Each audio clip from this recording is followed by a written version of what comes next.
Bonjour et bienvenue sur cette chaîne Sadaka Develi Oracle. Alors, je vous propose un tirage que j'ai déjà effectué sur ma plateforme TikTok, sur la plateforme TikTok. Et je vous mets le lien d'ailleurs en dessous de cette vidéo parce que je suis beaucoup plus active sur TikTok que sur YouTube. Donc si vous voulez avoir plus de tirages, n'hésitez pas à me suivre sur TikTok. Quand j'ai réalisé ce tirage-là, je me suis dit, en fait, il y a quelque chose de cet ordre-là qui est en train de pousser, en fait. Donc, ça me semble être les énergies, en tout cas, du moment, comme on peut le qualifier quand il s'agit de nouvelle lune, etc. Mais bon, j'y mets pas forcément... j'y mets plus forcément maintenant un lien avec la nouvelle, la pleine, etc. C'est simplement que je me considère aujourd'hui que tous les moments de nouvelle lune et de pleine lune sont des moments où on peut se prendre des rendez-vous avec soi-même pour faire une petite mise au point de nos émotions, de ce qu'on ressent, etc. C'est comme ça que je vois les choses, donc voilà. Donc, ce tirage-là a pour thématique cette couleur, la vert franc, matière, qui nous parle d'amour. Donc, c'est l'amour avec un grand A ici. C'est l'invitation, si vous voulez, d'une certaine manière, à développer notre amour-propre, à montrer notre véritable visage, parler vrai, être authentique dans nos relations avec nous-mêmes, dans notre couple, avec les amis, les proches, dans nos relations professionnelles, en famille, etc. Alors, l'authenticité, c'est véritablement en lien avec notre corps. C'est pas forcément quelque chose qui se mentalise. Notre authenticité, c'est ce que l'on est dans l'instant, à chaque instant, et c'est quelque chose qui se vit en fait. Il n'y a pas de notion de réflexion à porter sur cet amour en fait. Et c'est quelque chose qui s'installe dans le temps, par exemple dans un couple, c'est dans le temps finalement que se développe cet amour avec un grand A. Et ici, le message avec toutes les cartes, donc la tempérance avec mon tarot, l'existence et puis avec mon oracle, la force profonde, ici, on a cette idée que l'amour prend le temps de s'installer dans notre existence et ouvre la porte de notre cœur. Il ouvre cette porte qui est et dans laquelle nous pouvons puiser notre force, notre profonde force, notre force profonde. Et ça nécessite de remettre au goût du jour des valeurs comme le partage, la convivialité, d'échanger, de communiquer et de trouver un équilibre dans cette façon de communiquer, d'échanger nos idées, d'échanger tout court, hein, et d'avoir aussi une façon de donner, de recevoir qui soit juste, qui soit équilibré et qui ne soit pas dans l'attente de quelque chose. C'est ce que je disais dans mon TikTok, c'est qu'en fait, le don doit venir de quelque chose c'est dénué. Enfin, en gros, il n'y a pas d'attente derrière un don. C'est je donne sans attendre de recevoir en retour. Sinon, c'est de l'échange, et auquel cas, il faut que ce soit clair.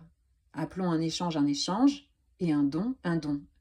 Et dans ces cas-là, c'est important de savoir à quel moment je suis en capacité de donner, parce que c'est un véritable don, parce que ma coupe étant pleine et que je suis pleine que je suis plein en soi.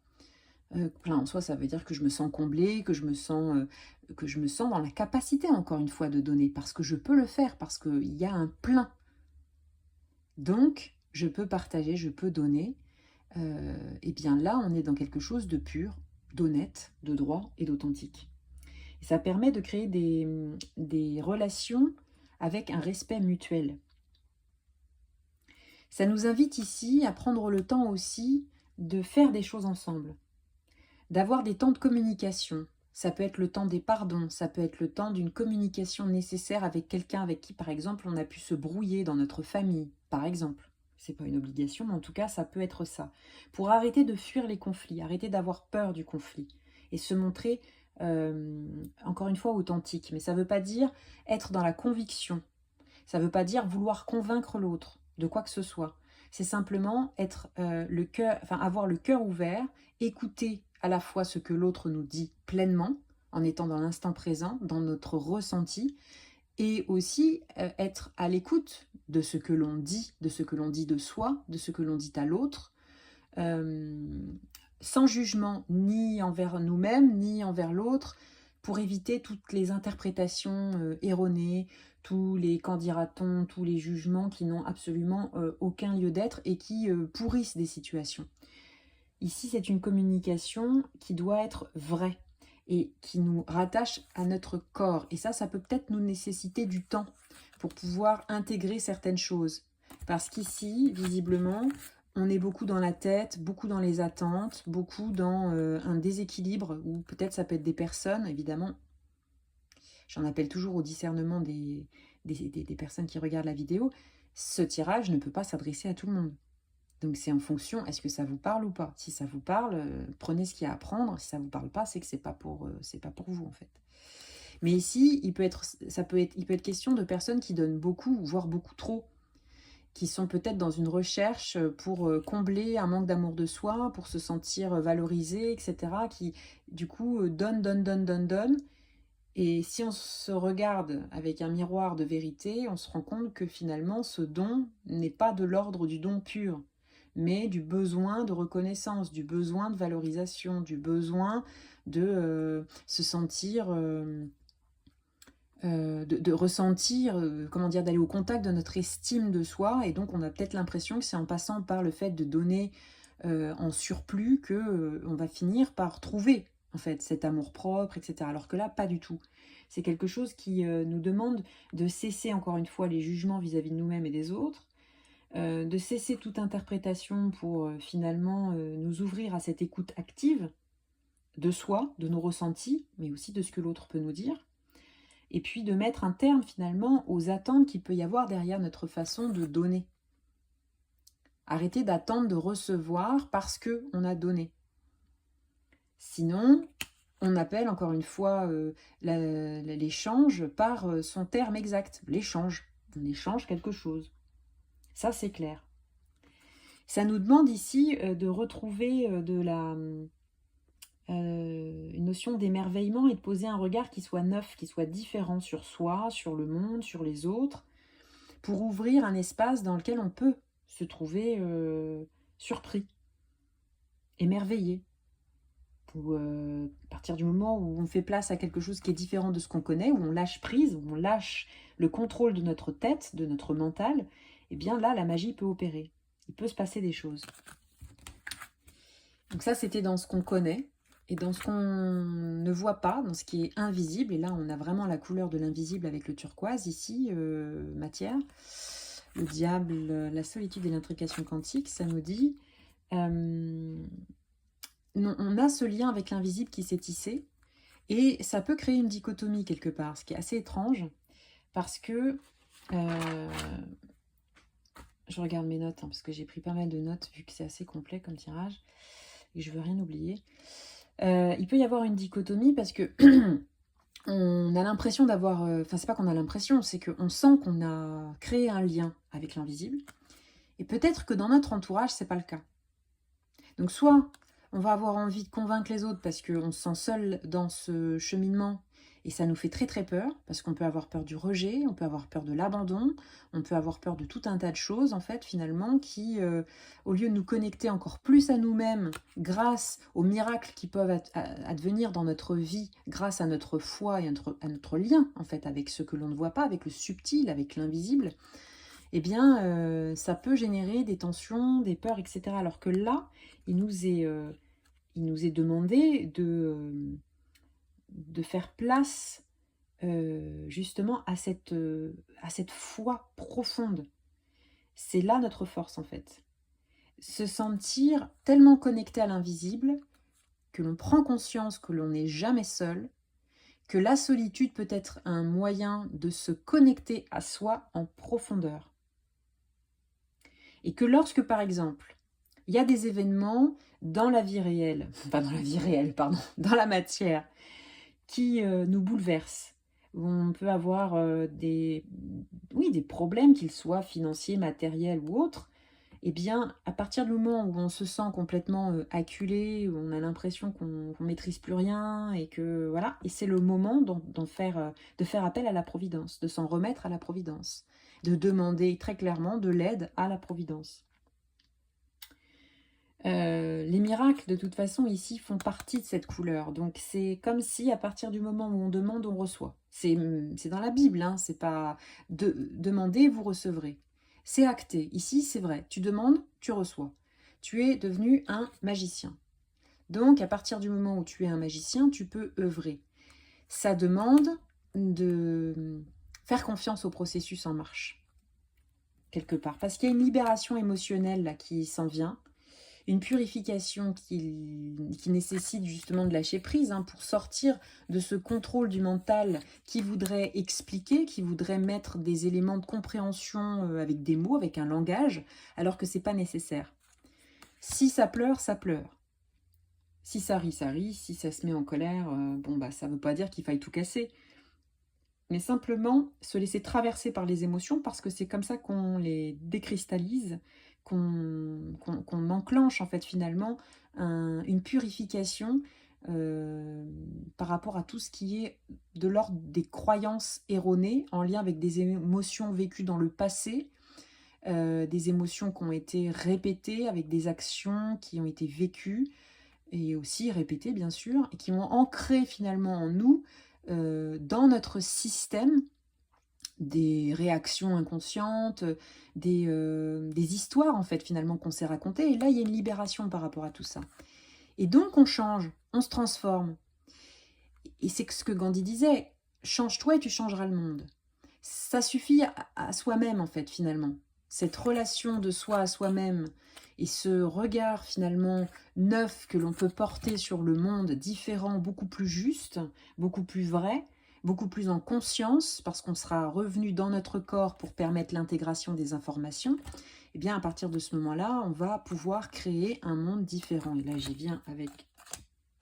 ah non, pas tout de suite, Barbara, pas tout de suite. Enfin, Sadaka, enfin, bon, bref, vous êtes sur la chaîne de Sadaka Diwali, mais je m'appelle Barbara. Bref.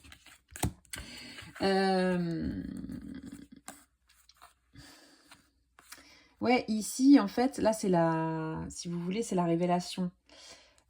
C'est que le lien qu'on a avec l'invisible nous conduit à mettre en pratique les enseignements que l'on reçoit. C'est des enseignements qui viennent directement de la source, directement de ce que l'on peut nommer le grand tout, Dieu, l'intelligence cosmique, enfin on peut y mettre le terme que l'on veut, puisque finalement ça n'a pas de nom. Ça ne s'appelle pas, ce n'est pas de la substance matérielle, puisque c'est invisible. Et pourtant ça existe.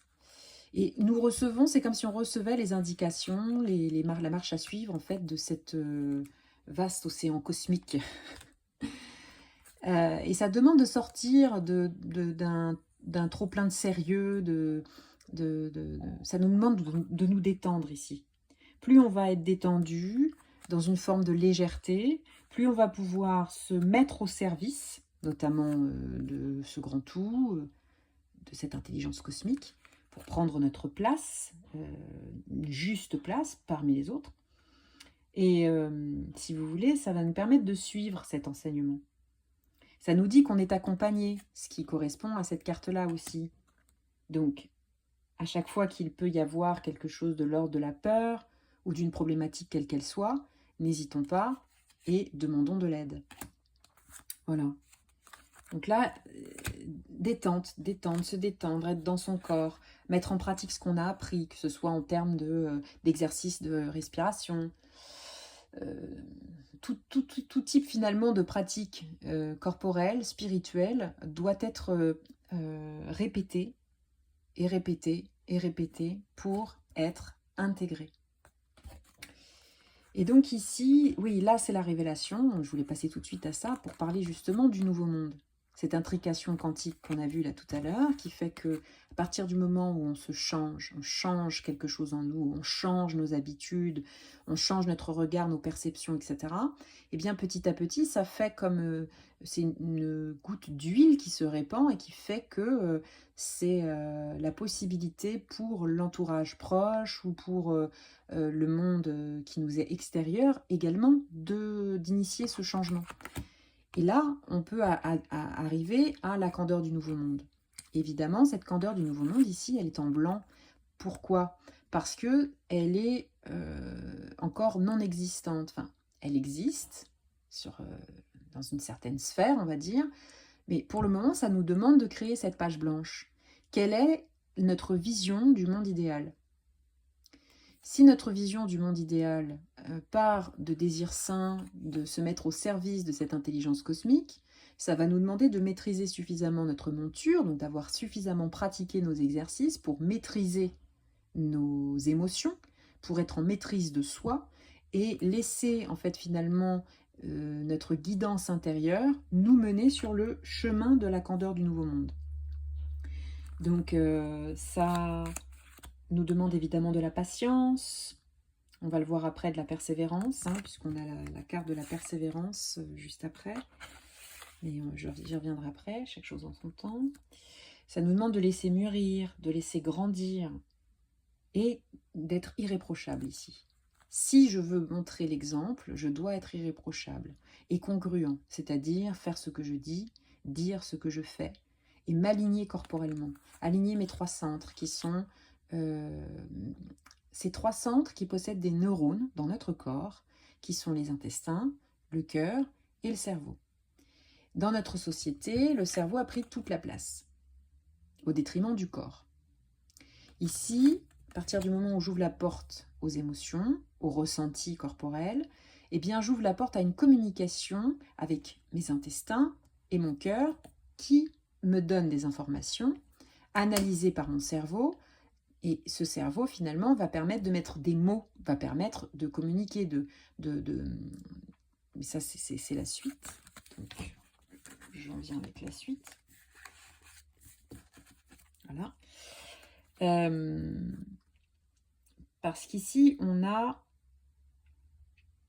cette notion de communication, prise de parole, de dire notre authenticité, notre vérité par notre comportement également. C'est pas obligé que ce soit par des mots, cette communication. Ça peut être aussi par notre façon d'agir, d'être dans le monde, par notre authenticité. Ça nous parle ici, si vous voulez, je parlais de persévérance tout à l'heure.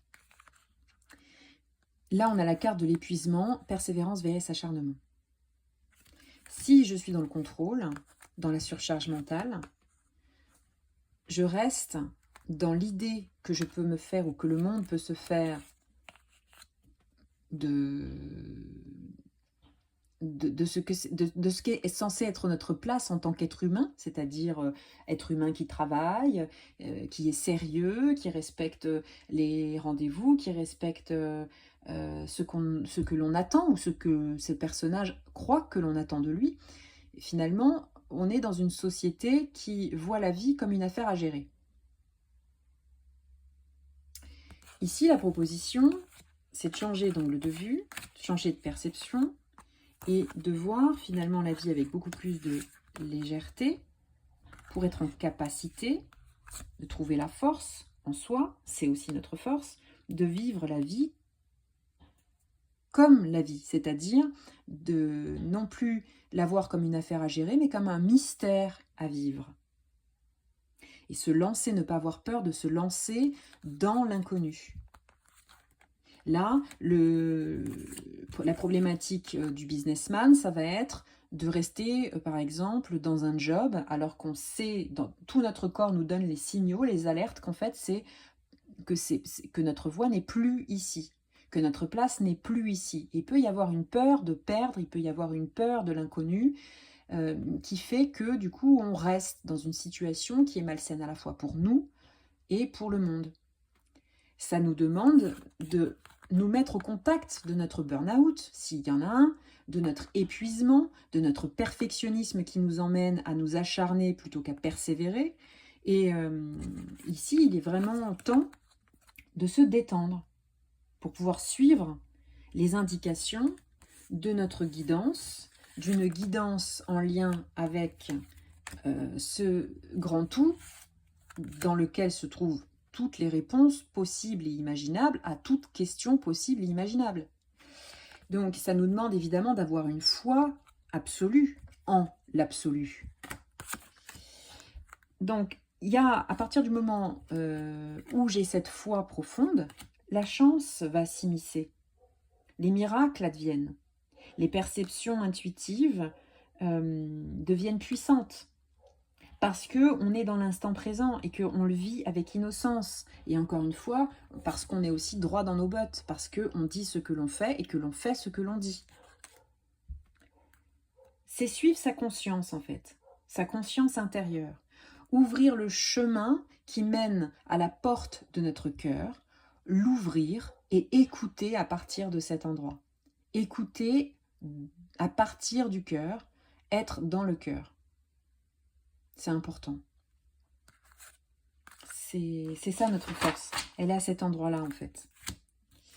Alors, l'objectif de tout ça, c'est de trouver notre base, de construire notre base, et que ce soit une base solide, qui plus est si on souhaite participer à la candeur du nouveau monde, en sachant évidemment c'est quoi qu'on entend par candeur du nouveau monde, quel est l'idéal, quel est notre monde idéal, à quoi ressemble notre monde idéal. Et c'est le démarrage de la vie. Alors évidemment, ça va nécessiter d'aller visiter des choses qui ne sont pas forcément agréables, qu'on juge négatives, comme nos peurs, nos angoisses, nos manques, ce que l'on croit nous manquer, nos insécurités. Comprendre qu'en fait, ce qui se cache finalement derrière nos insécurités, ce que l'on prend pour nos insécurités, dans le monde matériel, par, je ne sais pas, des problématiques professionnelles, relationnelles ou autres, cache finalement une insécurité qui est intrinsèque à notre condition d'être humain dans un corps vulnérable et duquel nous ne pouvons échapper puisque nous faisons notre expérience terrestre, notre expérience de l'existence dans ce corps. Et le simple fait d'accueillir le fait que nous soyons vulnérables dans ce corps, c'est se mettre au contact de cette insécurité qui est certainement à la base de toutes les autres. Donc c'est celle-là, en fait, quelque part, qu'on nous invite à visiter, non pas pour, l'annuler. Elle est là, elle est là. Mais à partir du moment où on aura pris contact avec elle et qu'on aura laissé traverser les émotions qui s'en viennent par rapport à ça, par rapport à cette insécurité-là, nous pourrons alors entamer un véritable changement, une véritable transformation qui va nous emmener dans la vie. Nous allons enfin vivre le mystère qu'est la vie à partir de ce moment-là et non plus contrôler la vie avec cette notion du businessman que j'ai perdu, que je cherche là. Je sais plus, il s'est carapaté. Voilà, il s'est carapaté, il s'est fait la malle. Je sais pas où il est. Mais t'as beau te faire la malle, hein, on sait que t'es là. Donc ça nous invite aussi pour beaucoup d'entre nous qui se sont peut-être surprotégés en s'ostracisant, en s'isolant, en restant un peu en sécurité chez soi, hein, de sortir justement de chez soi, d'aller à la rencontre des autres, de sortir de sa coquille, de se montrer authentique, encore une fois, hein, et d'exister parmi les autres, d'accepter d'exister parmi les autres. Il y a une forme de mise au monde ici. On se met au monde et on accepte notre croissance, on accepte de croître. Ça nous demande de sortir de la dichotomie ici, de cette sensation de séparation qui peut nous amener à une forme de solitude où on se dit, mais en fait, moi j'ai un lien avec l'invisible et puis j'ai l'impression qu'autour de moi, personne n'a ce lien avec l'invisible. Tout le monde est cette espèce de businessman qui s'est carapaté parce que voilà, il est mis à jour donc il se carapate. c'est aussi aller le voir et le visiter en nous-mêmes, en fait, ce personnage. Ce personnage qui se sécurise en faisant en sorte que tout puisse rentrer dans des cases. Hein? Ça vous fait penser à quoi, ça? Ben, à l'administratif, à l'institutionnel, à tout ce qui chapeaute, en fait, ce monde. Et ce sont des structures mastodontes. C'est pas des structures qu'on peut détruire comme ça parce qu'on va aller faire la révolution. Et donc, il est peut-être question de revisiter ces structures à l'intérieur, voir comment, en fait, finalement, ces intrications peuvent se transformer pour qu'on arrive petit à petit à la candeur du nouveau monde, tout en sachant visiblement à... Encore une fois, c'est en nous écoutant, en écoutant notre corps dans ses plus infimes messages et ses plus infimes perceptions que nous allons recevoir, en fait, finalement, la parole à dire, le silence à mettre, l'action à mener, et etc., etc. Et ça va nous demander, à un moment donné, d'être en accord, ou d'accepter tout simplement de ne pas savoir où ce que ça nous mène. Mais avant ça, évidemment, il faut être très au clair pour la candeur du nouveau monde. C'est quoi? C'est quoi notre idéal? À partir du moment où on va mettre comme intention de développer par exemple notre amour-propre, de développer des valeurs comme le partage, la convivialité, comme je disais tout à l'heure, je parlais voilà, de partage, convivialité, échange, équilibre entre donner et recevoir, respect mutuel, voilà, c'est ce que j'avais noté comme valeurs qui sont en lien avec l'amour avec un grand A, eh bien, à partir de ce moment-là, ce sont des intentions qui vont faire leur chemin. Et après, il est demandé de lâcher prise, de se laisser guider. Et c'est comme ça, en fait, qu'il y aura cette renaissance. Ça passe par un passage qui peut nous paraître quand même difficile, hein, qui nécessite... ça va faire s'effondrer des structures dont les bases étaient malsaines, pour reconstruire des bases solides. Et encore une fois, oui, ce n'est pas une mince affaire. On peut avoir la sensation de se retrouver seul là-dedans. Et c'est en ça qu'il faille demander de l'aide à la providence avec un grand P. Et dès qu'on se sent dans du perfectionnisme, dans il faut que j'aide tout et tout le monde, et que je fasse, et que je fasse, et que je fasse, et puis j'ai ça à faire, et puis ça à faire, là, il est temps de s'arrêter, il est temps de prendre une pause et de se détendre. Par un exercice de respiration, par exemple, par le fait d'aller marcher, de se focaliser sur les voûtes plantaires en contact avec le sol, de faire des choses en fait qui nous réancrent dans notre corps et qui nous fassent descendre cette énergie très mentale dans le cœur, dans le corps. C'est par là que viendra le changement. Voilà. Tout en étant encore une fois très clair, très au clair sur qu'est-ce qu'on a envie de construire pour demain.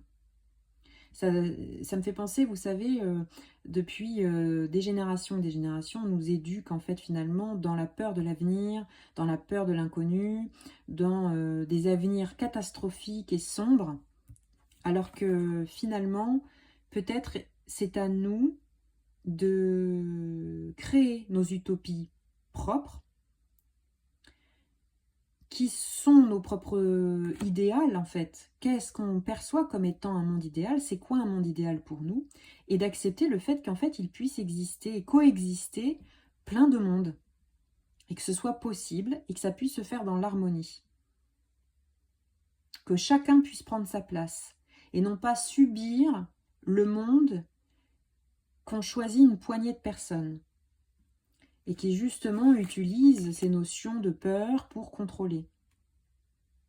Et ça ne veut pas dire sombrer dans des théories du complot, hein. Ça ne veut pas dire justement sombrer dans « nous sommes des pauvres petites choses sans puissance et en fait on ne fait que subir ». Là c'est...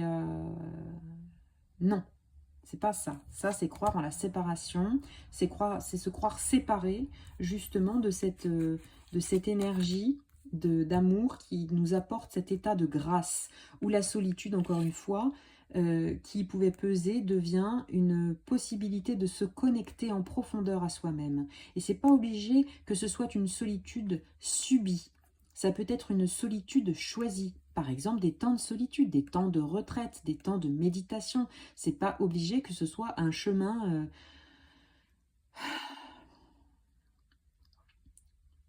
de solitude, une solitude moniale, quoi. Hein. C'est pas une obligation, ça peut l'être pour certains, mais ça le sera si c'est vécu dans la joie. Si c'est ce qui vous appelle parce que c'est là qu'est votre joie, eh bien, allez-y. Mais dès qu'il y a cette notion de tension, c'est qu'il y a une couille dans le potage. Voilà. Eh bien, je vais m'arrêter là. Je vous remercie de m'avoir suivi pour ce tirage qui était encore une fois assez riche en informations. N'hésitez pas à me laisser un commentaire si vous souhaitez voilà, me faire part de votre ressenti par rapport à ce tirage. C'est bienvenu avec grand plaisir. Et puis, ben, je vous souhaite le meilleur et co-créons ensemble ce monde, ce nouveau monde que nous souhaitons voir émerger avec des valeurs qui soient justes, porteuses pour soi et pour les autres et par extension pour le monde. Voilà, tout du moins, c'est ce que j'ai envie de véhiculer dans cette chaîne Sadaka Diwali Oracle. Voilà, je vous dis à bientôt pour un prochain tirage et je vous souhaite le meilleur d'ici là.